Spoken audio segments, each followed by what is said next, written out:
स्वागत है आपका। आप देख रहे हैं प्रार्थना हो स्वीकार। आपके साथ मैं हूं अदिति। आस्था से भरे इस सफर में आज हम बात करेंगे बुध प्रदोष व्रत की। आज है बुध प्रदोष व्रत। ग्रहों में बुध ग्रह का महत्व बड़ा ही व्यापक है। बुध प्रदोष का संबंध है महादेव और बुध ग्रह से। बुध कारक है आपकी बुद्धि, वाणी और एकाग्रता का, जिसे ग्रहों में सबसे सुंदर कहा जाता है।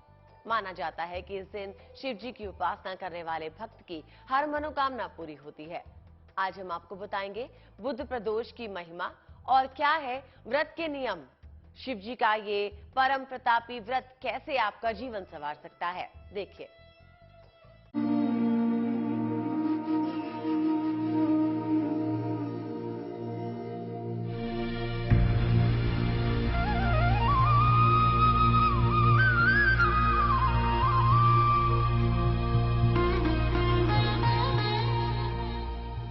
एक व्रत से प्रसन्न होंगे भोलेनाथ। एक व्रत से बलवान होगा बुध। बुधवार का सबसे उत्तम व्रत बुध प्रदोष। आपकी जुबान, आपके बर्ताव, आपके दिमाग और आपकी खूबसूरती के लिए एक ही ग्रह जिम्मेदार है और वो ग्रह माना जाता है बुध। बुध कहने को एक छोटा सा ग्रह है, लेकिन ज्योतिष शास्त्र में बुध एक महत्वपूर्ण ग्रह के तौर पर देखा जाता है। इस बार बुधवार यानी आज के दिन पड़ा है प्रदोष। मान्यता है प्रदोष तिथि पर व्रत और महादेव के पूजन से मोक्ष की प्राप्ति होती है। शास्त्रों में प्रदोष व्रत को सर्व सुख प्रदान करने के साथ परम कल्याणकारी बताया गया है।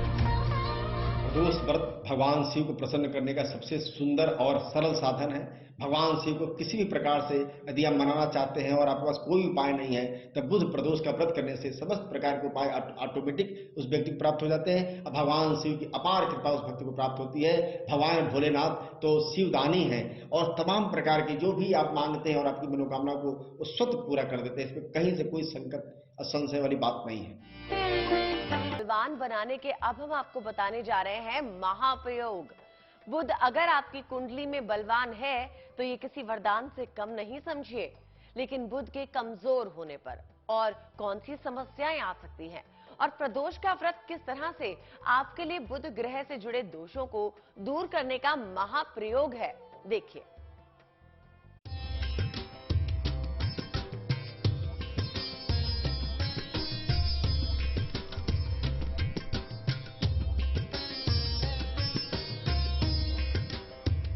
बुध को करे बलवान, मिलेगा तीव्र बुद्धि का वरदान।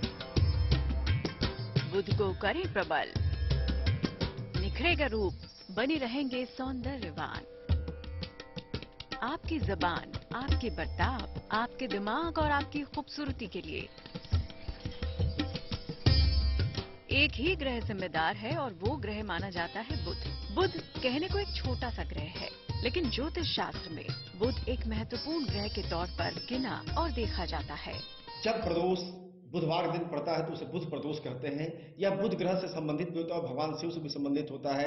इस दिन यदि पूजा पाठ किया जाए, भगवान शिव को प्रसन्न किया जाए, तो अपने बालक के ऊपर तमाम प्रकार की जो भी संकट होती है, बीमारियां होती हैं, ऊपरी बाधा होती है, उससे दूर हो जाता है। बच्चा तेजवान और बहुत ही मूल्यवान हो जाता है, उसकी शक्तियां मूल्यवान हो जाती है, उसके ब्रेन बहुत मूल्यवान हो जाते हैं, उसकी दिमागी शक्ति बढ़ जाती है। अब व्यक्ति और उसके बच्चे स्वस्थ रहकर एक सुखमय जीवन जीते हैं। यानी बुध प्रदोष का व्रत करने से जातक स्वयं तो स्वयं, साथ ही साथ उसका परिवार भी बहुत ही सुखी रहता है। बुध ग्रह की विशेषता। नवग्रहों में बुध ग्रह को सबसे सुंदर और राजकुमार ग्रह कहा जाता है।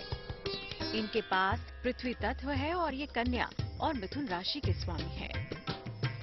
बुध ग्रह बुद्धि, एकाग्रता, वाणी, त्वचा, सौंदर्य और सुगंध और व्यापार का कारक है। बुध ग्रह संचार और कान, नाक, गले से भी संबंध रखता है। बुध से बुद्धि की प्रखरता आती है। गणित और आर्थिक मामलों में सफलता मिलती है। बिना बुध के बुद्धि का होना लगभग असंभव है। सबसे सुकुमार ग्रह बुध की मजबूती इंसान को सफलता के शिखर तक पहुंचा सकती है। ज्योतिष के जानकारों की माने तो जीवन में सफलता हासिल करने के लिए बुध का मजबूत होना बेहद जरूरी है। तो समझिए, कुंडली में बुध कमजोर हो तो क्या होता है जीवन पर प्रभाव। जैसे बुध जो है ब्रेन से संबंधित होता है और नर्वस सिस्टम संबंधित होता है, जिससे बहुत सारे बच्चे तुतलाते हैं, मंदबुद्धि होते हैं, लोग बोल नहीं पाते हैं, उनकी जबान लड़खड़ाने लगती है, स्नायु में तंत्र में दिक्कत हो जाती है, चक्कर आने लगते हैं, नसों में दिक्कत होने लगती है और तमाम प्रकार के नाना प्रकार के उनको रोग घेर लेते हैं, स्नायु तंत्र का गड़बड़ हो जाता है। तो बुध ग्रह जो है दिमाग का, ब्रेन का, पैसे का भी मालिक होता है। यदि ये सब गड़बड़ है तो आपका समस्त प्रकार की कोई भी सफलता नहीं मिल सकती। यानी बुध ग्रह यदि प्रसन्न है तो आपको ये सारी समस्याओं से स्वत मुक्ति मिल जाती है। यानी बुध ग्रह का जो मुख्य प्रभाव है धन पर और स्वास्थ्य पर है। यदि बुध खराब है तो आपका धन भी दिक्कत रहेगी और स्वास्थ्य की भी दिक्कत बनी रहेगी। तो बुध को प्रसन्न करने के लिए प्रदोष व्रत की बड़ी महिमा मानी जाती है। इस दिन अगर विधि विधान से शिव पूजन किया जाए तो इस सबसे पावन दिन पर उनकी उपासना करके आप अपने जीवन में लाभकारी परिवर्तन ला सकते हैं। लेकिन प्रदोष व्रत से जुड़े हैं कुछ नियम और सावधानियां भी, गौर से देखिए इन्हें। दौरान खट्टे पदार्थों को सेवन नहीं करना चाहिए, नमक का सेवन नहीं करना चाहिए, बहुत मीठा चीज भी नहीं खाना चाहिए और ऐसे व्यक्ति को शाकाहार रहकर शुद्धता के साथ भगवान शिव का प्रार्थना करते रहें। दिन भर लड़ाई झगड़ा न करें, अपशब्दों का कुशब्दों का प्रयोग न करें, झूठ न बोले, कहीं किसी घर आए ना, किसी घर जाए ना। ये सब चीजों को मनाते हुए यदि हम लोग बुध प्रदोष का व्रत करते हैं तो हमारा पूजा सफल हो जाएगा। प्रदोष व्रत में किन सावधानियों का पालन करें? फल और जल पर ही उपवास रखें, अन्न खाने से बचें। शिव जी के साथ पार्वती जी का भी पूजन करें। शिव जी को केतकी, केवड़ा अर्पित ना करें। अगर उपवास ना रखें तो सात्विक आहार ग्रहण करें। चलिए आपको बताते हैं प्रदोष व्रत में उद्यापन के क्या नियम होते हैं। प्रदोष व्रत का उद्यापन। इस व्रत को 11 या फिर 26 त्रयोदशियों तक रखना चाहिए। इसके बाद उद्यापन करना चाहिए। व्रत का उद्यापन त्रयोदशी तिथि पर ही करना चाहिए। उद्यापन से एक दिन पहले गणेश जी का पूजन किया जाता है। उद्यापन से पहले रात में कीर्तन करते हुए जागरण करें। सुबह मंडप बनाकर उसको कपड़ों और रंगोली से सजाएं। हवन में आहुति के लिए खीर का इस्तेमाल करें।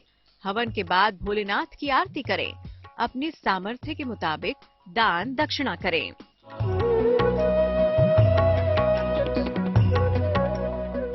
तो इस तरह से प्रदोष व्रत में उद्यापन करने के बाद प्रदोष व्रत का पूजन एक तरह से समाप्त हो जाता है और ज्योतिषी कहते हैं कि इस पूजन की समाप्ति के साथ ही जिस मनोकामना से ये पूजन शुरू किया जाता है वो पूरा हो जाता है। प्रदोष काल का उद्यापन अगर करना है तो बोला जाता है कि हम 11 प्रदोष रखने के बाद उसका उद्यापन करेंगे या फिर 26 प्रदोष के व्रत रखने के बाद उद्यापन करेंगे।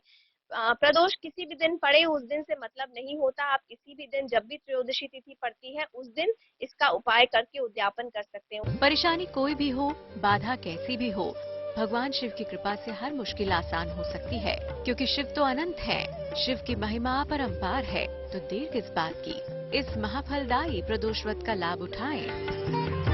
भगवान भोलेनाथ को मनाएं। आपकी हर मनोकामना का भार स्वयं महादेव उठाएंगे।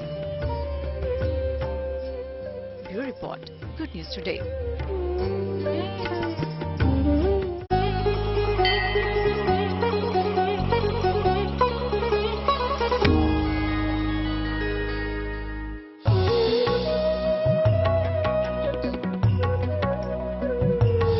देखिए, बेलपत्र वैसे शिव को बड़ा प्रिय है। इसकी उत्पत्ति भी जो है भगवान शिव से ही बताई गई है। जैसे रुद्राक्ष की उत्पत्ति भगवान शिव के नेत्र से निकली अश्रुधारा से है, ऐसे ही शिव के पसीने से भगवान का बेलपत्र की भी उत्पत्ति हुई है। ये एक तरह की औषधि है, शीतलता पैदा करती है। जब भगवान ने गरल पिया था, जब विष पिया था, तो भगवान के विष से जो उष्णता पैदा हुई थी भगवान के शरीर के अंदर, और उसके कारण से उनको फिर कोई औषधि की आवश्यकता पड़ी थी। तो बेलपत्र जो भगवान के मस्तक पे चढ़ाए जाते हैं उसको पीस कर भगवान को उसका सेवन कराया था, उससे उनकी उष्णता भी कम हुई। एक तो यह भी है। दूसरी बात, भगवान को जो बेलपत्र चढ़ाया जाता है इसलिए चढ़ाया जाता है कि भगवान के 3 गुण हैं, 3 नेत्र हैं और अनेकों बात जो उसमें विद्यमान है। तो त्रिगुणम त्रिगुणाकारम त्रिनेत्रंच त्रियायुधम त्रिजन्म पाप संहारम एक बिल्व पत्र शिवार्पण। भगवान को एक बिल्व पत्र चढ़ाने से मनुष्य जातक के जो पाप होते हैं जन्म जन्मांतर के, वो दूर होते हैं। ऐसी इस बिल्वपत्र की मान्यता है। ऐसी इस बिल्वपत्र की औषधि के रूप में भी इसका प्रयोग होता है। प्रार्थना हो स्वीकार में फिलहाल के लिए बस इतना ही। मुझे यानी अदिति को दीजिए इजाजत और देश और दुनिया की बाकी खबरों के लिए देखते रहिए GNT यानी गुड न्यूज टुडे।